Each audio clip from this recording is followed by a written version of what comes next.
रहमान रहीम।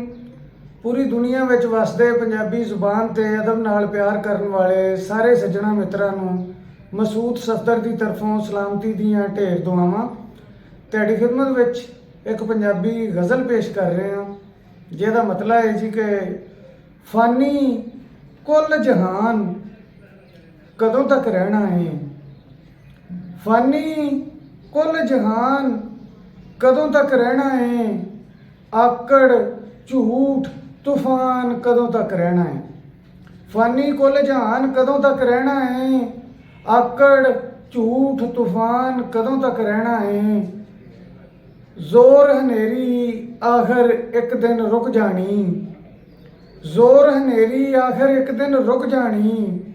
कमलिया सदों जवान कदों तक रहना है। जोर हनेरी आखिर एक दिन रुक जानी। कमलिया सदों जवान कदों तक रहना है। ते दिल की सोच नूं झाती मार के फैसला कर। दिल की सोच नूं झाती मार के फैसला कर। वो मस्जिद विच शैतान कदों तक रहना है। दिल की सोच नूं झाती मार के फैसला कर। मस्जिद विच शैतान कदों तक रहना है। तो शेर ते गौर करना जी कि लोभी लीडर उल्लू वोटर सोचो खां। लोभी लीडर उल्लू वोटर सोचो खां। एवें पाकिस्तान कदों तक रहना है। लोभी लीडर उल्लू वोटर सोचो खां। एवें पाकिस्तान कदों तक रहना है। ते चौंदियां छत्तां भिजे चुल्हे ठर गईयां।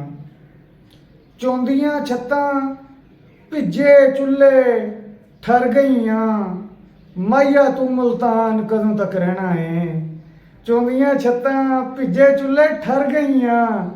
माहिया तू मुल्तान कदों तक रहना है। ते मकता है जी कि यार मसूद इस जग तो उड़क टुर जाना। यार मसूद इस जग तो ओड़क टुर जाना।